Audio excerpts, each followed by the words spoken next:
So we're going to go in 3, 2, 1. Lions Lounge Lockdown, Episode 8. Mark McGhee. Mark, thanks so much for joining us today. Yeah, thanks for having me. I'm a bit disappointed about number 8 right enough, but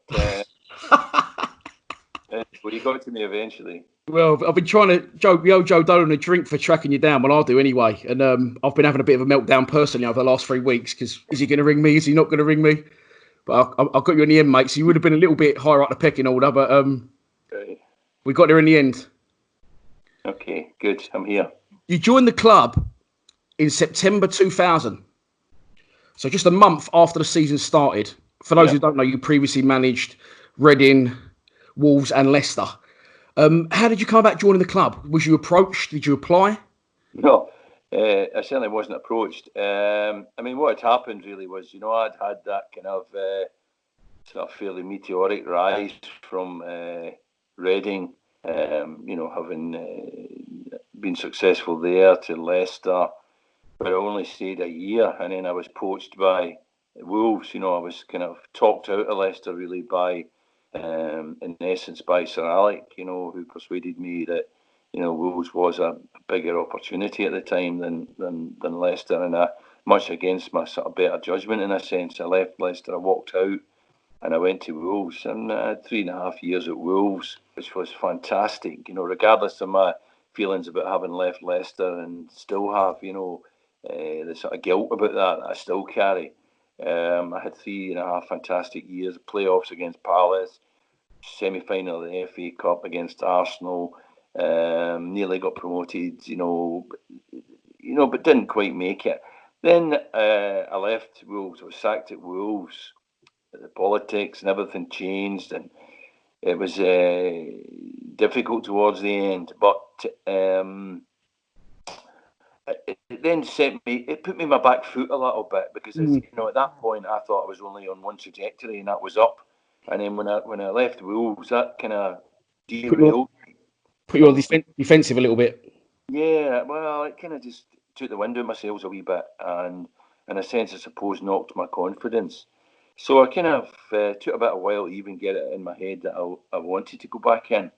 So it was actually 20 months before I eventually went to Millwall. So I took my time in getting my head round getting another job. And then one day, at the time, the agent, Phil Smith, who I was doing a bit of stuff with, and who at that time, to be fair to him, had kept me going and kept believing in me, and kept telling me that, there's another job coming, sort of thing. And he phoned me one day and he said, "Look, how do you fancy Millwall?" But out the blue, really. And I said, "Well, I thought about it, and when I thought about it, one of the things that attracted me to Millwall is that I've played for clubs like Newcastle, Celtic, even Hamburg. People that don't know Hamburg are a very militant club, if you like. There's a lot about Hamburg that's got a lot about them, So Yeah. there's a lot going on in places like that. And if you those that know Newcastle, what it's like, being the supporters, and you've seen what it's like to play for Newcastle. It's something else. And of course Celtic, playing for Celtic is just unbelievable. So I'd always been places where there was interest, if you like, other than just simply what was happening in the pitch. The clubs had something about them. And when I thought about Millwall, I thought, well, okay, it's not Newcastle, it's not Celtic, it's not as big, but they've still got that edge. They've got that edge. And that, in a sense, I felt would compensate me for the stature of the club at the time, rather than thinking that I should still be have ambitions to be going to a Premier League club again, like I did with Leicester. I had to kind of, in a sense, accept where I was at that point. And, the bonus was that this was a club who were better than decent, but did have a kind of, a danger about them, if you like, that I quite liked, So, Yeah. so when it was suggested, I took overnight and I said to Phil, I would be interested, So what happened then was Phil Smith knew Theo, and phoned Theo and said to Theo, "Look, Theo, what about Mark McGhee?" And Theo had said, "Well, look, Phil, to be fair, I've got a short list. I'm working through my short list, and I don't really need any more names. So thanks, but no thanks. And then, to be fair to Phil, basically what happened then was Phil badgered Theo for the next week, and Theo still hadn't appointed a manager. So he just kept banging on his door and banging on his door, and Theo just kept batting him away. But you know what that feels like to me, do you? I kept ringing you. Yeah. That's business we're all in, I'm afraid, in football. We don't always get your calls answered. I'm finding the game in the business I'm in now with football and money. It's hard work. But eventually, I think he just beat him into submission. And Theo said to Phil, right, okay, I'll tell you what I'll do. Tell him to come up to the office up at Slough, the Ryman's office up there, and I'll give him an hour. This was on a Thursday night. And Thursday night before the Rotherham game. Remember, I took over after that game. And what happened was I went in to see Theo, and him and I mean, we just absolutely were on the same track from the very beginning.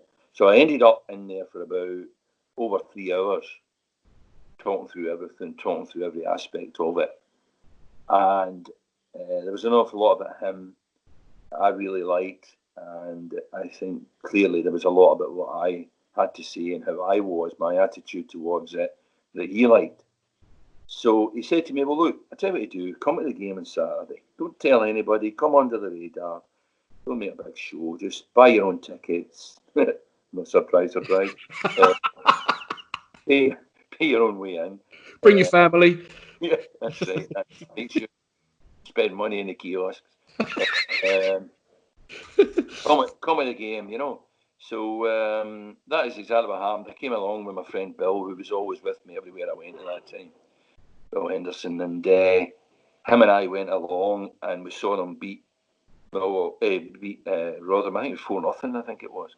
Mm-hmm. And on the Saturday night after the game, an hour or two after the game, he phoned me. He said, "What do you think?" And I always remember saying, "I said, I don't think you need a manager."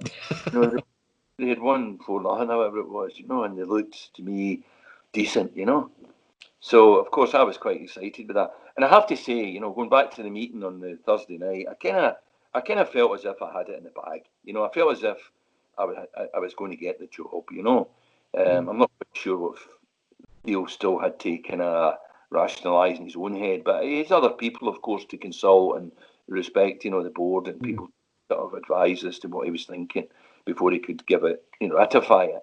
But anyway, on the Saturday night, he phoned me, "What do you think?" And I told him what I thought. And he said, "Right, okay." He said, "Look," he said, "I'll phone you in the morning." So he phoned me in the morning, and he said, Sunday morning, he said to me, "Right, okay, job's yours if you want it." So, of course, as they say, the rest is history, and I came into the club. You mentioned him earlier. For the younger viewers that may not know, he was a very good centre forward, played and won domestic and European Cup Winners' Cup with Aberdeen, beating Real Madrid in the final under Sir Alex Ferguson as your manager. Yeah. You just mentioned him there. You said you took some advice off him about leaving Leicester for Wolves. What did Sir Alex make of your decision to join Millwall? Did you let him know? Well, what had happened was, up until the point where I left Wolves, really, and even before I left Wolves, Sir Alex and I's relationship had kind of broken down a little bit. Okay. But at that point, he'd been there at every turn and every instance to help me and to advise me and to assist me in any way he could. I mean, he's helped me in that early part from getting the Reading job. He helped me into the Reading job in the sense that he phoned John Medeski and told him that he should advised him that he would be good to interview me for the job. And of course, I had never been a player. I'd been a manager. I'd been a player at Newcastle the season before. Right. I was in Sweden getting a few games because I'd been injured at the end of that season. I went to Sweden to play some football. So I'd got a phone call to come back from him and say, "Look, have a go for the Reading job." So eventually I got the Reading job, and he'd been a huge help to me, and he was there for me all the time. Then at Wolves, whatever happened, his and I relationship kind of derailed a little bit. So when I went to Millwall, by that time I was standing absolutely on my own 2 feet. Mm-hmm. Purely my decision. He wasn't involved in it and had no input. So I don't know what he would have thought of that. You've had a little bit of a falling out of it. Then he's probably looked, seen you've got a middle job in the paper, and thought he's finally lost it. Yeah, he's just desserts. He probably thought, yeah, right. That's exactly. Oh mate, what was your first impressions coming into the club? The setup, the players. Well, one of the things I've done at that time, certainly since from that point, was I didn't take anyone with me. I went on my own. I didn't bring a big crew with me. They say you've got people who watch your back and all that. I'm not a believer in that. I don't believe in that. I've went to clubs, Millwall. I went to Brighton, Motherwell, other clubs, with no staff, and I've inherited the staff that are there, and 99.9999% of the time they've turned out to be different class. So the first thing I discovered when I got there was the quality of my staff. Steve Gritt, who was the most conscientious, committed guy, that you could want as an assistant, with the mentality of an assistant, not someone who was trying to take your job, but someone who was trying to make you the best manager you could be. And then, of course, with the great Ray Harford, as our coach, and him and I struck up a rapport immediately. Ray was a fantastic guy before he was even a brilliant coach. So him and I had a lot in common. Burgundy, that sort of thing. So we loved the same things, and first and foremost, Jerry Docherty, Roy Putt, who, funny enough, the kit man. Obviously your younger viewers won't know Putty, but Putty was a fixture at the time and a feature. And I spoke to him yesterday, during lockdown, just to make sure he's okay. I still speak. St George's Day. One of the things I used to do when I was at Millwall was Putty with all these taxi cab driving mates from Bermondsey would go on a pub crawl on St George's Day, which of course was yesterday. Or was it Yeah. Or the day before, I can't remember. The days are running at each other. I would go on a pub crawl with the guys and have a great time. They'd make me eat jelly deals and all that rubbish, and I'd be put through the mill, So I had likes of Putty and, as I say, Jerry, and importantly, really, really importantly, Theo Pafias.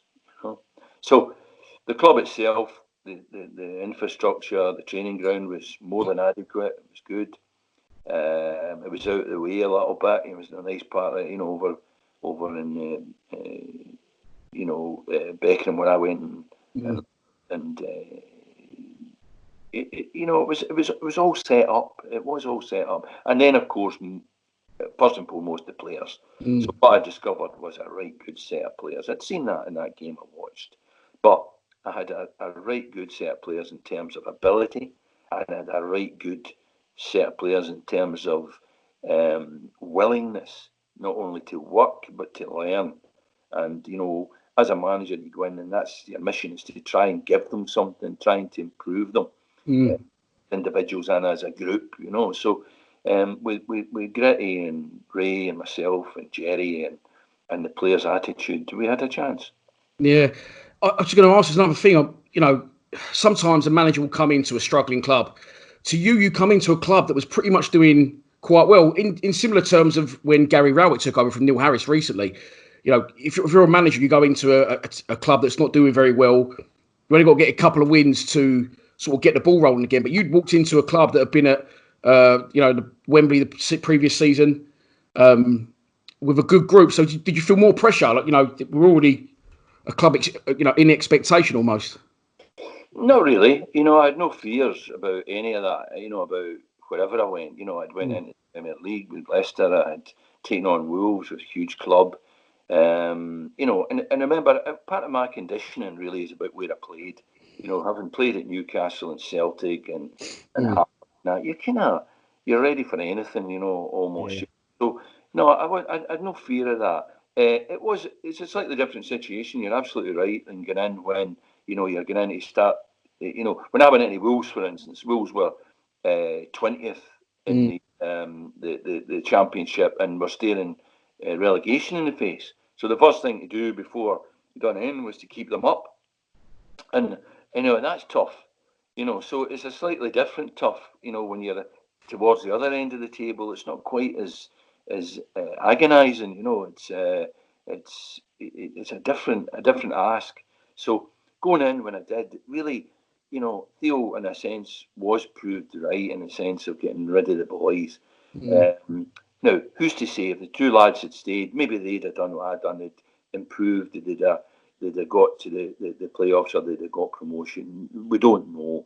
But Theo made a judgment that he felt that they were slightly underachieving and that he was looking at it and he saw the potential in the squad that eventually showed. So in that respect, you can't argue with that decision. And when I went in there, I had to find not, the difference between 20th and first. I didn't have to find 20 places. Really, I had to find 3 or 4 places and make sure we got in the playoffs. As it was, we found 8 or 9 places and ended up top. So that was maybe better than even I had hoped, but and maybe even it's probably even better than Theo had hoped. But you're right. It was a slightly different ask. The players spoke very highly of you, as I said to you off camera, to the point everyone's saying you've got to get Mark McGhee on because Paul Eiffel especially was full of praise for you. And they seem to have this thing where they said, McGee's come in, he stopped the drinking mentality and the conditioning was a big thing, the diet was a big thing. So you would have been like one of the sort of early practitioners of that sort of thing back then. It's like 20 years ago. Again, I had huge support from Theo in that. He was into it. He allowed me to bring in people that were experts that could give us a little bit of advice on conditioning, and we improved all of that. I wasn't quite sure that I'd managed to look at the drinking culture. I think I've thrown you a wee red herring there. That's I'm not sure about that, but certainly we worked on those things. I mean, the transformation and physically and some of the boys. I mean, an example, Big Joe, even, but Richard Sadler. He was the first that we really put on a program with a gym and diet and all that, and we did that in something like the March. So that would have been the March where we got promoted, I think. And by the time he came back in the summer, he looked like a different animal. I don't know if, to liken it to probably what I saw happen with Gareth Bale. I watched Gareth Bale when I was with the Scotland team. I was watching a lot of Wales. I was watching a lot of Welsh players. So I watched Gareth Bale during the period where he developed it to Tottenham. And he went from being a kind of round-shouldered, big, young, gangly athlete to being, sculpted, the back of his neck, the one, chiseled. Yeah, he's a big lump. Exactly, and that's what happened with Sad. Sad's come back in the summer. Oh my God, he was an animal. He looked 4 or 5 inches tall. He was tall anyway, but he came back and he looked, such stature, and such strength. And he was only one of them. So we did start to work hard on those things. But, I was lucky because Theo got me some help in that, and it became a feature of our teams that we were fit. That was for sure. You said we said that you we had a lot of good players. First impressions going into that squad, was there? I mean, I know that some did kick on. Was there any in particular you thought, yeah, he's going to be something special, this one? Well, Sads was, I've heard some of the other boys, over the years talk about Sads because of the tragedy that it was, or that they got injured. But I cannot underestimate how high I think he could have went. I don't think there's any limit to how far Sads could have went. He was 6'5" or whatever he is, He could run. He could jump. He could finish. He could head it. He could control the ball. He had that sublime touch. I used to tell people about it. I used to see Terry Henry do it, where the ball comes in and they just kind of kill it with the sole of their foot. It's that little cushion. They don't the inside of their foot or the top of their foot or let it come into them. It's a little kind of soft kind of touch of the ball just to place it in front. And he had that subtle, for a big man, he had all that subtlety, And of course, I can't remember how many goals he had scored up to the point he got injured. I think it was about 17 or something like that. And I'm convinced that if Sads had stayed fit, we'd have went in the Premier League. We would have went in the Premier League. But I think he was the outstanding one. But others that you looked at. I was a great fan of Lucas Neal right from the beginning. Him and Theo and I used to have kind of not arguments, because I think Theo knew he was a good player, but he had his doubts about certain aspects of his play and what position he should play, that sort of thing. But I always liked Lucas as a player. Timmy, without saying, was a terrific player, and went on and proved that by the level he went to and the success he had. It's amazing. But there was others as well. There was ones that had nothing to prove, and that I didn't really do much other than fit them into the team. And the classic would be Chopper. Chopper's a goal scorer, and a finisher, an instinctive finisher, and took the ball early, and he was just I'd been around as a player, played with good players. I played at Celtic. When I went to Celtic, our four strikers were Maurice Johnson, Alan McInally, Brian McClare, and myself. I played with Frank McAvenny. I played with the best. I think the best striker I ever played with was Steve Archibald, who went from Aberdeen to Tottenham to Barcelona. I think Stevie was the best striker I ever actually partnered. But Chopper was as good a finisher if he didn't have certain other aspects of his game that managed to take him to the very top level. But at the level he played at, he was a master. He was a brilliant. Yeah, we say you walked into a very good squad. You just pushed it to that next level with a little bit more focus, a little bit more football. Did you add to the squad at all in that first season? Did you bring anyone in? I think Claridge came in, didn't he? Claridge come in on loan towards the end, didn't he? Yeah. So you did sign some good season pros. Steve Claridge, Dion Dublin, obviously later on.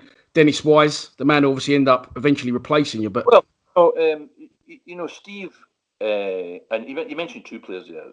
There's slightly different circumstances, but Steve Claridge and Dennis Wise are probably the two fittest players I've ever worked with.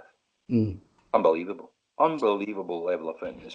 But Steve, as you know, and everyone laughs about it, the way he looked and the way he looked so dishevelled and that, but that was an absolute illusion. He absolutely super fit guy. And again, what a good player. Talk about somebody to hold the ball up, He was a brilliant player. He really was. So yeah, he contributed a lot. Dennis came later. We brought in Daichi, and we brought in Darren Ward, and that eventually. God, it's hard to remember the ones the others we brought in. But in that early period, I think that's testimony to the squad I inherited, because we didn't really do much. What was the first impressions for you at the Den with the fans and the? Well, I went there, as I say, and I was up for a challenge, and people say to me, "Oh my God, they're hostile and they're this and that," and I just kind of winged it in a sense. I kind of bossed it. I kind of stood up and sort of, challenged them to challenge me, sort of thing, And of course, had they done it, I'd run a mile. But was Millwall, I'm from Glasgow, sort of thing, and just fronted it, and hoped that they would buy it. I got away with that. I always felt as if I had a really good rapport with the supporters, and to this day I go back there and I get so well received, So I have no issues up until the day I left. I had no issues, you know. So, no, I went there, as I said already, because I felt as if they were a club that had an edge, and I felt as if I could harness that edge to make the difference. And in a sense, that's what I tried to do. I didn't buy it. I tried to control it a wee bit, but I certainly engaged that kind of, nobody likes us, go and eat worms sort of thing. We used that, as a catalyst to kind of greater effort, as it were. Yeah, sort of to forge your sort of Yeah. impressions on and crack on. On match days, you come in. There was never really a bad time for you at the club ever, even when you left. So you come in, we go on a run, we win the league. What was your sort of pre-match? I know every game's different, but did you get to a point where you didn't really have to G the players up? It was just sort of just keep going, boy, just keep it going as it is. No, I think one of the things about that group of players, and you mentioned a few of them already, even Sai, who got injured. But there was a group among them, certainly, that were really ambitious. Really ambitious, and they wanted more, and they wanted better, and they wanted bigger. So in a sense, that was kept them focused. When we were going for promotion, suddenly it went from we might get in the playoffs to looks like we're going to get in the playoffs to we've got a chance of winning it. And there was no doubt in anybody's mind that the determination wasn't. They weren't satisfied with just getting promotion. They wanted to win it. So all we did was feed that. We kept them buoyant. We kept them fit. We rested them when they needed rested. We didn't, overdo it. We didn't get too excited. We kind of kept a lid on it a wee bit. I spoke a lot about when we were in the next division, when we were up there, when we were, in a sense, almost, kind of confirmed for them without having got there, it just implanting it in their mind, like that's what's going to happen. It wasn't overconfidence or arrogance or anything like that. It was just a kind of way to try and get them to think at another level, that we're going to do this job and we're going to do it well, we're going to get promoted. But beyond that, there's another level which we've got to start preparing for now.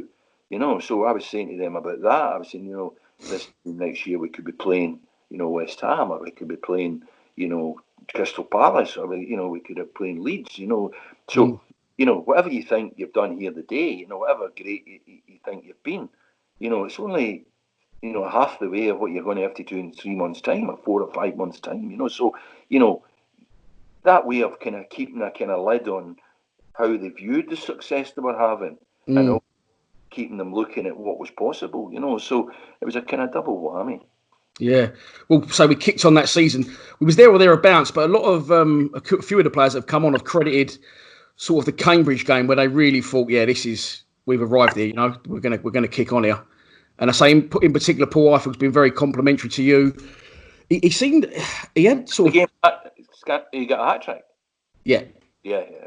He said he came in at the end. He said, and he was very thankful for you to keep confidence in him and keep playing him. He said, because he was terrible. But he said, you said, no, look, it's going to happen. It's going to happen. He said, and that was a day he felt like he really sort of arrived, and that was all thanks to you. What was he like, Paul, to coach and manage?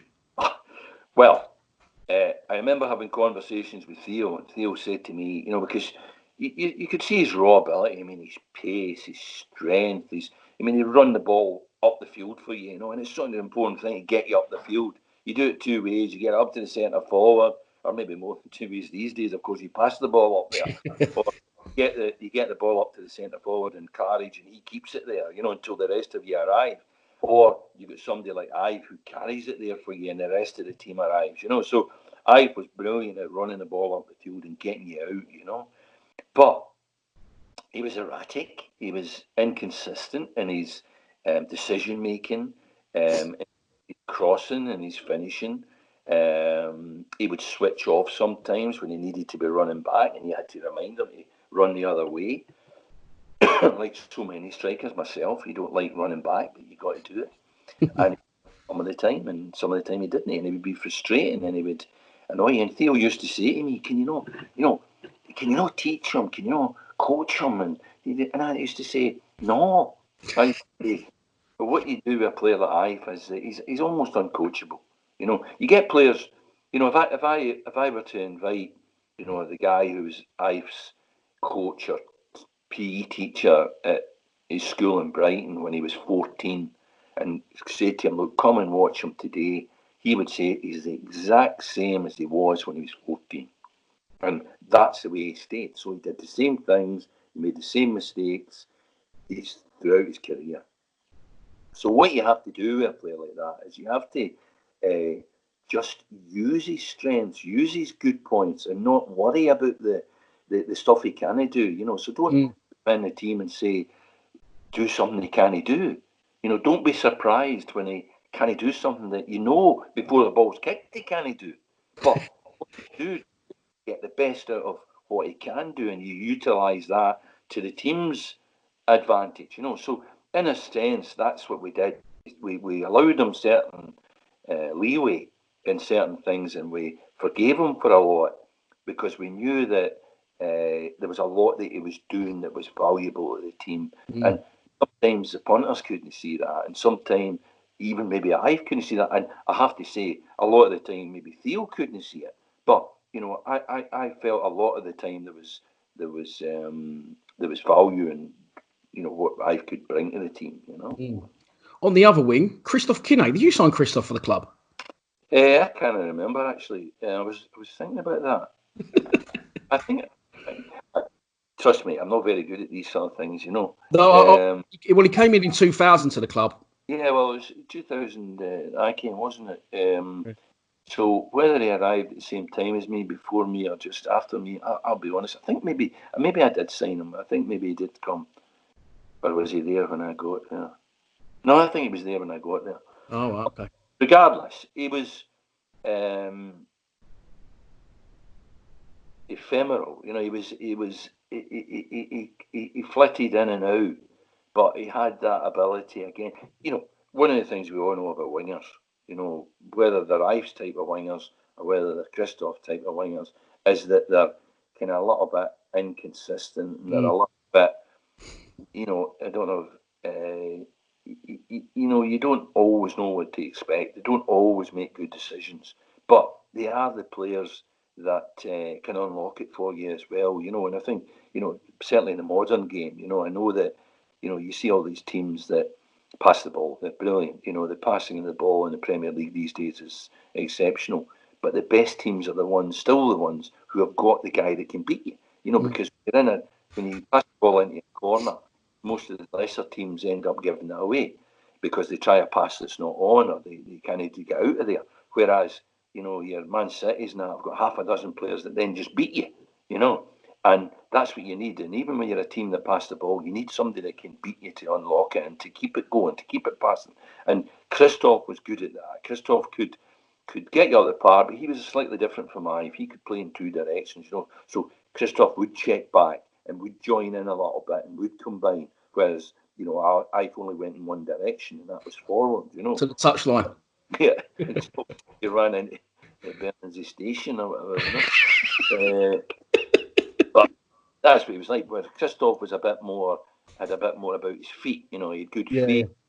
He had a bit of trickery about him, and he's one of these players you want to be in your team. You want him to play well, and you want him to do well because he's a great entertainer.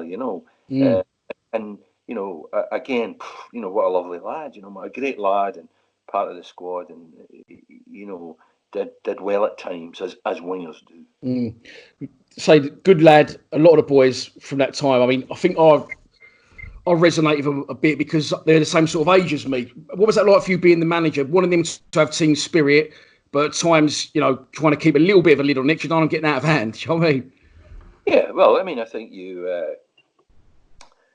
I learned, I've changed as a manager from day one to now, or, over the years in terms of what I think's right and what I think's wrong. And there was times when I allowed things that I wouldn't allow later, and, that you sort of evolve yourself as a manager. But mostly what you need is a group of players that, in a sense, kind of police themselves. If you've got to be policing your squad and checking on them and running after them and weighing them and fining them and, I've never found a player in my life. I don't believe in.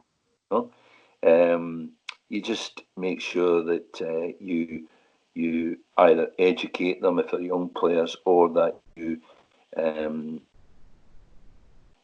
that do it right. That they know. And when you've got, regardless of whether a player likes a beer or not, when you've got players like Timmy Cahill and Lucas and Sads and Chopper, who wanted to play at as high level as he could, when they all are as ambitious as they are and as determined as they are, they will do a certain amount of the policing of the dressing room themselves.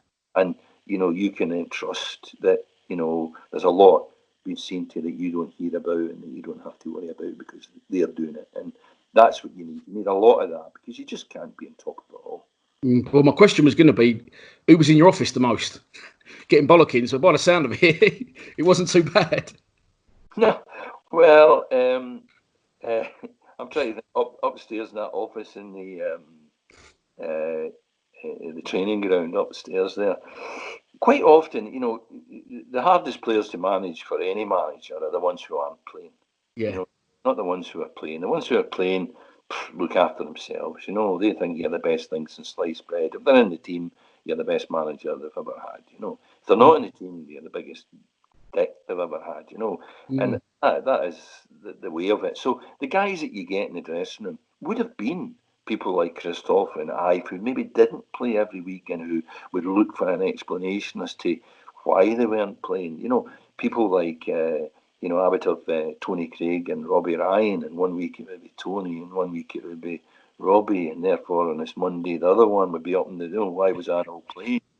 And all you can hope is that you've won on the Saturday, and then you can say, well, and I always used anecdotal stuff as well. I mean, I remember playing against Celtic at Parkhead one day and beating Celtic 3-0, and with Aberdeen, and Eric Black, who played alongside me at Aberdeen, scored a hat trick. The following Saturday we were playing Dundee, and Alec Ferguson left them out. So of course, we were always amazed as he was. He scored a hat trick at Celtic Park. I mean, no Aberdeen player in history had ever scored a 30 left. So, of course, Monday morning, Eric's straight in, how come I'm left out? And his answer is, well, and we beat Dundee, of course, and Fergie's answer was, well, last week I picked a team to beat Celtic. This week I picked a team to beat Dundee. And we did. So, who's right, who's wrong? There's no argument, We won the game, so Eric just had to pick. So, it was a little bit like that with Robbie. I used to sort of try and, cajole him a wee bit. And, say, well, they had a player who was a bit quicker. I thought Tony was right, and next week it'll be you. And so that's what a manager is, That's what a manager, But it's mostly the guys who aren't playing that you have to manage. How did you deal with, in a different sense, slightly, two very good players? We mentioned one, Richard Sadlier, but Big Joe Dolan as well. Two very young, talented players of the club that kept suffering with injuries. What was your role in that? Was you quite involved? Yeah,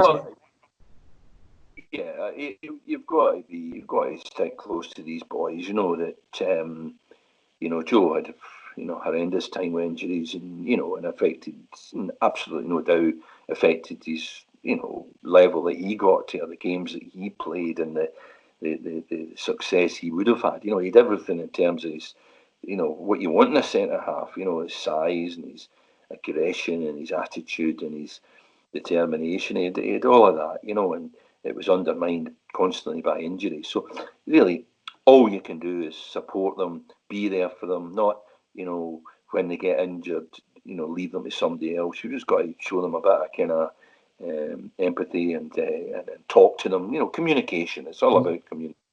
Him knowing that I've not forgotten about him. Sad's went up to see experts up in Cambridge and stuff like that. And I went with him. I went to all these appointments and sat with him at these appointments to hear what was saying. There was a bit of self-interest as well, of course, because I wanted him back. But yeah, exactly, yeah. It was also about, supporting the lad himself. While at the point where Sads had got injured, we'd been offered a pile of money for Sads. We'd been offered something like 7 million or something like that, and, he'd a wee bit of wind of that. So imagine how he was feeling, that a lifetime opportunity to go to, the higher league and that, and he was possibly going to miss it. At that time, he probably only thought it was going to be delayed, but of course it ended up being, terminal. Yes, it was such a shame. But before we get to that point, obviously, Oldham, last game of the season, needs to win the league. We win 5-0. What's your memories of that day? Oh, I mean, one of my biggest memories is that, while the boys were doing the lap of honour, the stage and all that was dismantled. And when I was driving into London, I was going to Annabelle's that night with some friends to celebrate. And as we drove down Old Kent Road, there was the stage reassembled outside a pub. I mean, it was brilliant. So one of my mates went, look, this. Where we were in the lap of honour, they tore it apart, and at the nationwide sign, and then there, Castle or somewhere like that. I can't remember exactly which pub it was, but there it was, rebuilt, and the punters on there having a celebration. It was an absolutely magnificent day. It's the end of the season for the boys. It's justification for Theo. They've got the summer coming. When you finish the season, there's always a bit of a kind of relief and a bit of a kind of, looking forward to the summer. But when you've been promoted and you've got something like the Championship to look forward to the following season, then it's even better. We sort of mentioned him slightly, Theo Pafitis. Did you have a good relationship with Theo throughout? And once we got promoted, what did you say to him? What was your ambitions for the following season? Did you say, Theo, I want a little bit of dough to bring this X, Y, and Z in? Yeah, but this is an important time actually, and what happened then? I mean, Theo. I mean, I've been lucky. As a manager, I had John Medeski at Reading, brilliant guy, absolutely brilliant guy. Worked great with him. He was a friend, and we worked very, very closely. Socialised. He was my first chairman. I was his first manager. So, well, kind of really was his first manager. Certainly his appointment, and we worked very closely together. I mean, I don't have in my lounge through there. I don't have a lot of pictures on the wall, but I have two. One of me and John Medeski, and one of me and Theo. And I treasure them. But I had other great chairmen. Mark and George done everything for me, even in a short term, at less than a year. Jonathan Hayward, Dick Knight here at Brighton, John Boyle at Motherwell. I was so lucky to have the chairman I had. But, like everything, in a scale of 1 to 10, there's somebody who stands out, And for me, Theo just had something else that made him, as I say, probably the most effective chairman that I worked with. What he did was he challenged you. He wanted you to have answers to questions. He had enough of knowledge about the game and certainly about his own players and his own club that you couldn't bluff him. You couldn't kid him. So, unlike, say, John Medeski, for instance, John Medeski said to me when he gave me the job that he wanted me to teach him about football. That he didn't know anything about football, and that he was relying on me to show him the way in every aspect of it. Whereas Theo was experienced in it and, had a knowledge of it that meant that he could ask you legitimate questions that maybe John couldn't. So in that way, you had to be a bit more. I had to be a bit more transparent, if you like, and a bit more to tolerate being scrutinised. Yeah. But Theo would phone you up, and he would say, phone me up on a Friday night, and he would say, "What are you thinking tomorrow?" And I would say, well, if I'd selected the team, because there was always maybe one or two that either an injury or just Haig or Robbie Ryan, and what happened was he used to phone me up and say, "What do you think tomorrow?" And I would tell him, and he would say, "That sounds right," and that would mean that he agreed. And if he didn't agree with me, he would say, "Oh, well, you've always got subs." That was his way. That was his way of saying, Hint. Without actually saying it. Well, I'm not quite agreeing with that. And he always tell me who he didn't agree with, and he didn't ever tell me. But I knew when he said that he wasn't thinking the same. But he never ever interfered. But he did challenge you, and he wanted you to have answers, and he wanted you to make decisions for good reason. So you had to have a kind of rationale. If somebody was playing or wasn't playing, or the team was playing a certain way, or you were doing a certain thing, or you were training or not training, or and a lot of managers find that difficult to tolerate. They feel as if it's interference, but Theo never interfered at all. What he did, he tried to be there. He was very, very supportive. Importantly, he was there when maybe you had a bad result, and then when you had a good result, he left you alone. Whereas a lot of other chairmen that in other clubs I've seen is that it's the opposite. They'll jump all over if you've done well. Yeah, and if you're not, they can't handle it, and therefore they keep you out the road. So Theo was always there if you needed to speak to him or whatever. He was a brilliant chairman, absolutely brilliant chairman for me, and we worked very, very well together for 98% of the time we were there. Towards the end, it became a little bit more difficult, and it was the right time for me to leave at that point, given everything that was going on. So when you got promoted, and you say he challenged you on a few things, and he was quite hands-on, did that give you the slack then to go, hang on, Theo, there you go, we've been promoted? Well, what happened then was we decided, we looked at the squad and we decided where we had to strengthen. And we actually made a bid. We bid for 2 players, and we bid £1 million for 2 players, for the 2 of them, both from the same club, from Sheffield United. And this was, remember, to add to the squad that had been promoted. And we bid £1 million for the boy Tong. Who? Player Tong. Michael Tong. And Phil Jagielka. Jesus Christ. So they were the 2 players that we tried to buy. For a combined of 1 million. Yeah. So there's another person who I've not mentioned actually, who is really, really important in all of this, and who largely was responsible for the squad that I inherited. And that was Bob Pearson, chief scout at the time. Now, I've never worked with a scout anywhere that was as good as Bob. Bob was brilliant. He knew a player, and importantly, he knew that his views on players were the same as mine, and mine were the same as Theo. So in that respect, his views were the same as the chairman's. But he had an eye for a player, and him and I agreed. We went and watched them a couple of times, Sheffield United, and we liked both the players. They happened to be at the same club. There were 2 positions we wanted to strengthen in, and we made a bid of £1 million. And then what happened was they said, well, no, they wanted £1.5 million. £1.5 million they wanted, and Theo was going to go to it.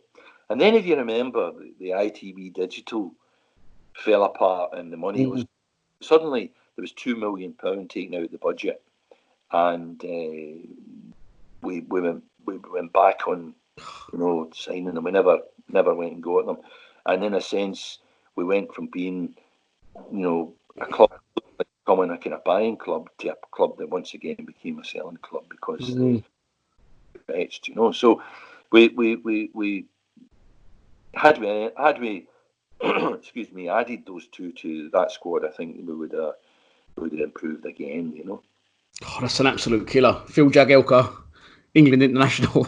Yeah, well, those were the 2 that we tried to get. They're the things like you don't see. This ITV Digital has been mentioned a few times in these interviews, and that getting dragged out, taken away from the club, can have an effect. And fans obviously may not have realised that. I don't think a lot of them realise we bid for Jagielka either. No, well, we never spoke about it. It's not in the scheme of things. For another players to talk about another club's players. In that. Yeah. So we just got on with it. We couldn't do it. We didn't do it. Yeah. We went with pretty much what we had, and then we almost go back to back. The following season, you must have been buzzing. I'm still convinced that if Sads had stayed fit, we would have done. If Sads had stayed fit, we would have done. We brought in Dion right near the end to take Sads' place, and Dion was brilliant. He was brilliant in the dressing room. He was brilliant on the pitch. He scored up at Birmingham, of course. He was a fantastic, consummate professional, And I knew of Dion. I didn't know Dion well, but I knew of Dion from Gordon Strachan, I had him at Coventry and knew him. So I knew the character of the boy, and I had no fears, therefore, of dropping him into that environment. And, some of the things that happened, were towards the end of that season when Dion was there. One of the things I do is I on a Saturday after 2:00, I'll come out of the dressing room. I'll leave them for 10 minutes. I'll go back in. I'll speak to an individual or two. Go back out. Come back in. Come back out, and just pick away at wee bits and pieces with individuals. And what I found with Dion, I'd go out and I'd come back, and he'd be saying what I was going to say. I'd come in and I'd go to whoever it was, IFE or whatever, and I could see Dion talking to him. I'd talk to some of them, and brilliant, absolutely brilliant, a manager's dream, and contributed a lot, but didn't quite get us promoted, But I think if Sads had been fit and kept developing the way he was developing that season, Sads would have only get 30 goals and would have got promoted. I don't think you would have had to rein the players in knowing what they was like. They would never have got above their station. What was your team talk? How was it different from League One? Expecting almost to get promoted. Now he was in the bigger league. Did you just keep things ticking over, or did you say, look, different perspective now? Well, I mean, you don't know what it's going to be like, do you? You have to get started before you can measure where you are at all. You're hopeful, and I don't care what anybody says. You start a season where you've been promoted, hoping that you're not going to get relegated. And it's only when you get going and you see yourself against the opposition, you think, well, actually, we're here, or we're here, or we're here, and suddenly we realise that we had no fears. That's for sure. I'm not sure that near the beginning of the season that we imagined that we were going to have the season we did. But by Christmas we did.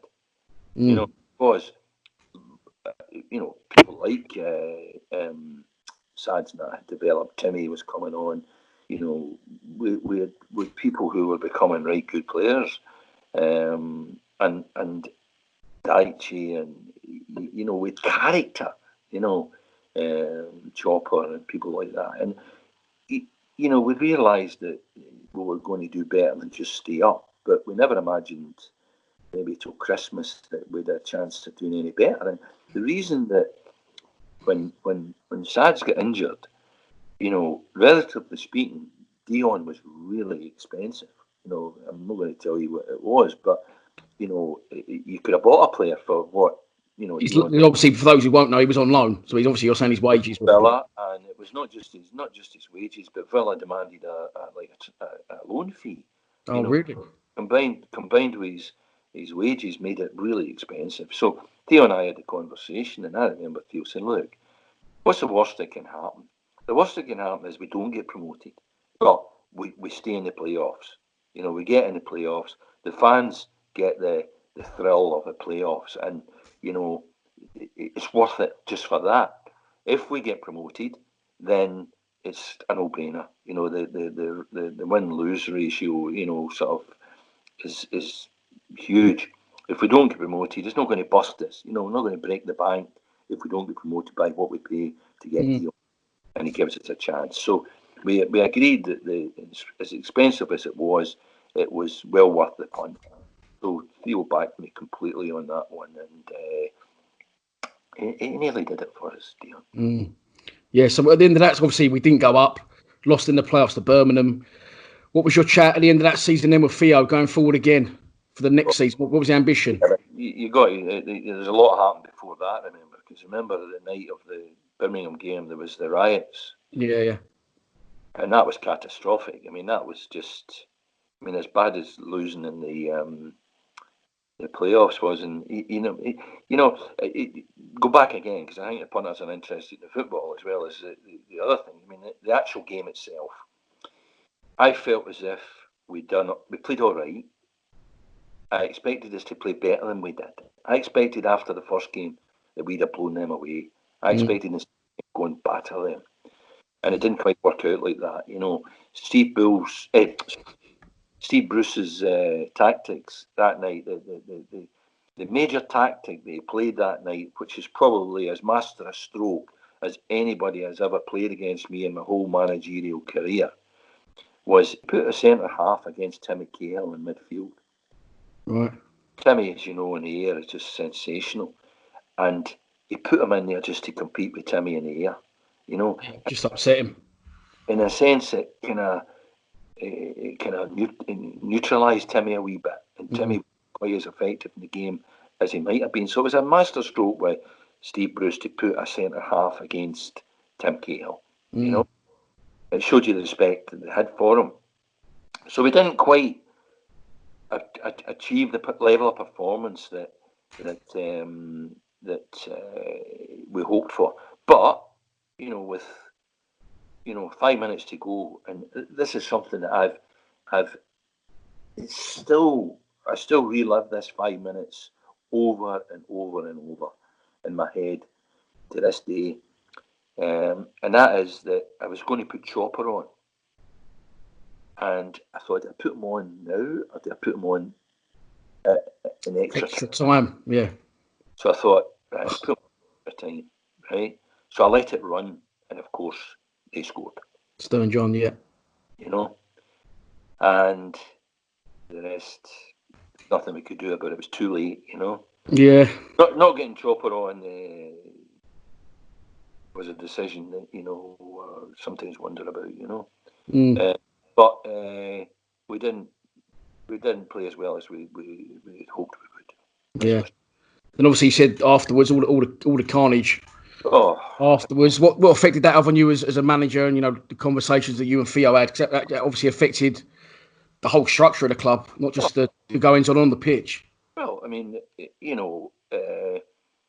was horrendous, and it was back to that, Millwall's reputation and all that, and we knew that at the heart of it weren't Millwall fans, the whole thing had been orchestrated. There'd been all these flatbed trucks with tarpaulins with half bricks parked around the place, and it was all pre-arranged. To have a go at the police, as much as it was nothing to do with rivalry between fans. It was to do with head cases and nutcases wanting to have a battle with the police, and therefore it was tremendously difficult for Theo.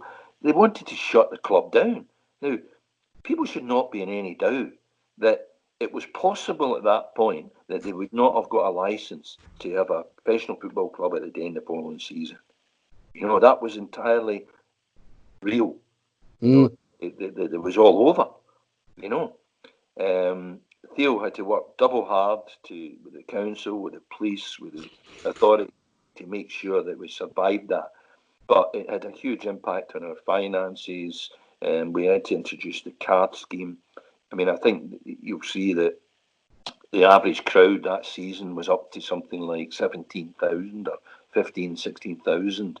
And the following season, it was a way down again, and it wasn't pitch. It was because of, the card scheme and identity scheme that was forced to introduce. So there was all of that. Season before, we'd had the ITV money. So, in a sense, the wheels started to come off a wee bit because of that night. We had the riot. We had all sorts of issues to deal with. Do you think at that point Theo might have started to think this is starting to become a little bit more aggravation than it's worth for me? Definitely, because he'd done a magnificent job getting us to where we were, and remember, the sort of reputation that the club had. Theo is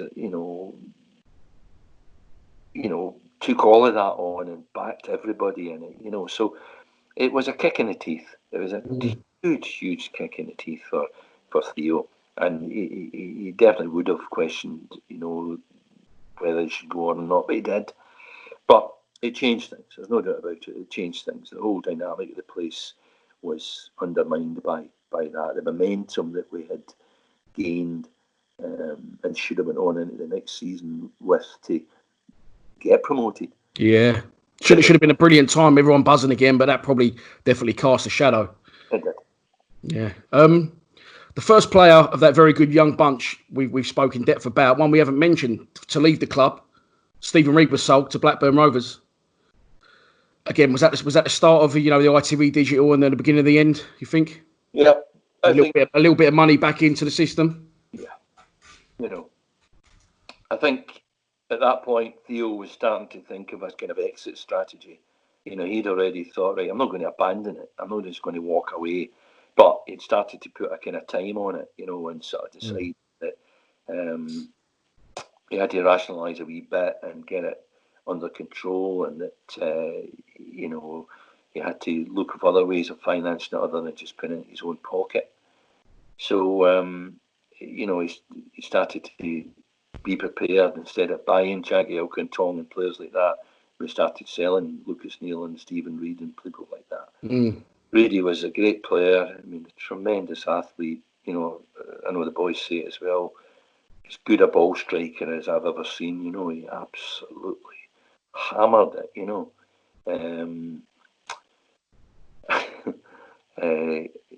And I've never seen a boy strike the ball like it, to be honest. So we knew he was going to be, he was going to go on and do well. So what happened? Did Theo come to you and say, "Look, people in for Stephen Reid, and we're going to have to sell him"? Did you put up a fight for that one, or it is what it is? To be honest, I can't really remember. I've always been very in tune with the kind of corporate circumstance. So I had enough information about the circumstance at the time to know whether it was something that needed to be done or something that was had to be necessary. So I wouldn't have, unless there was a legitimate reason for me to have reason to think, no, we don't have to do this, and we shouldn't do this. Of course, I'd have dug my heels in and I would have stood my. But sometimes you've got to go with the flow a wee bit because all that had happened. It was real. We nearly got shut down. We had lost the money. We suddenly had the card scheme and the season ticket numbers were down and the income was down. So we all had to be realistic. Yeah. A player we did get in that season on a free transfer, Dennis Wise. Yeah. Brilliant signing for the club. Yeah, Dennis. Dennis came in and with huge experience and his reputation, as a competitor. He was a great signing.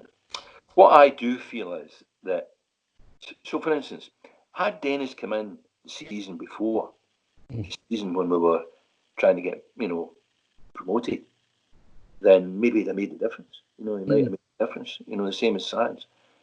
He might have made the difference, but he came in a season where things are starting to get more difficult, and therefore he wasn't entirely able to bring all the influence that he could have done. I felt it was a difficult time for him to come. But I said it already. Him and Clary's two of the fittest players you've ever seen, and attitude-wise, I never had a day's problem with Dennis. Dennis was a good signing for the club, and we all enjoyed having him there. Yeah. Yeah, and obviously you got young players like Marvin Elliott coming through there as well. So we still had a good squad at that point. I know you say the wheels were coming off sort of behind the scenes, but we also brought Glenn Johnson, and it's funny because him coming in coincided with Dennis's arrival. I think it might have been the same day. You need to check that, but it certainly was thereabouts. And I remember the first morning that Dennis trained. After training, he said to me, "Who's he?" Meaning Glenn Johnson. And I said, "Well, he's a young lad that I've taken on loan from West Ham." And Dennis said to me there and then, he says, "He's England's next right back." Right. I've seen him one day in training. Jesus. And, that's how good Glenn Johnson was. And it was a bit like that as well. We were still making good decisions, even then. I went to watch the reserve. We used to go to a lot of reserve games. And I went to watch him a few times. And I phoned Glenn Roeder and I said, I couldn't believe that he wasn't in the West Ham team, to be honest. I thought he was good enough then. Yeah. And I said to Glenn, "Look, Glenn, we would give that boy games." He said, "Yes." I couldn't believe my luck. So we took him. And of course, he was only there about 6 weeks, and they saw, and suddenly seen him the first team opened their eyes, and they took him back. Within a year, he was playing for Chelsea, I think, and then he was playing for England, So we were still making good decisions at that time. But Dennis, I remember Dennis saying that first morning that he thought that's England's next right back. So by the end of the 2002-2003 season, again, second season back in the Championship, ninth is still a very good finish.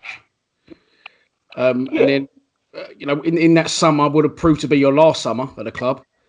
What was the ambition of the club in your eyes then going forward for the team? Did you know it was starting to come apart by then? Theo told me that he was having one last year, and then he would be leaving. Yeah, that would have been the 2003-2004.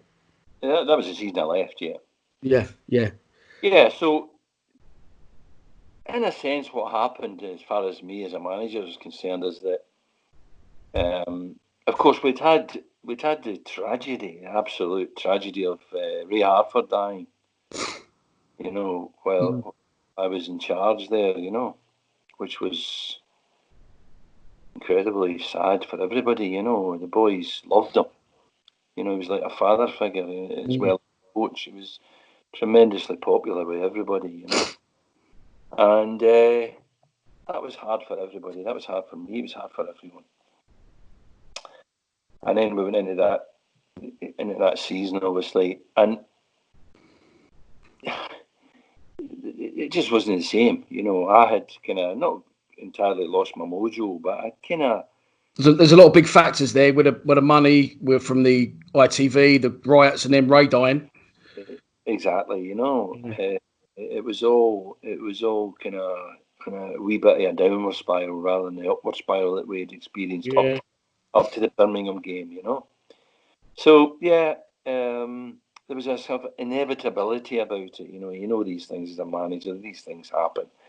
So, we plugged away and we tried to kind of make it work and tried to get it back, but it wasn't really happening, And then I had a kind of bit of a kind of crisis meeting one Sunday at Theo's house where I said to him, Theo had started to kind of, not encroach, but he had started to demand a bit more of a kind of, those telephone calls where he'd say, what's the team? And I would say the team, and he would say, well, you can always change it. Suddenly became a conversation about who was playing, and he didn't think, and maybe, so it started to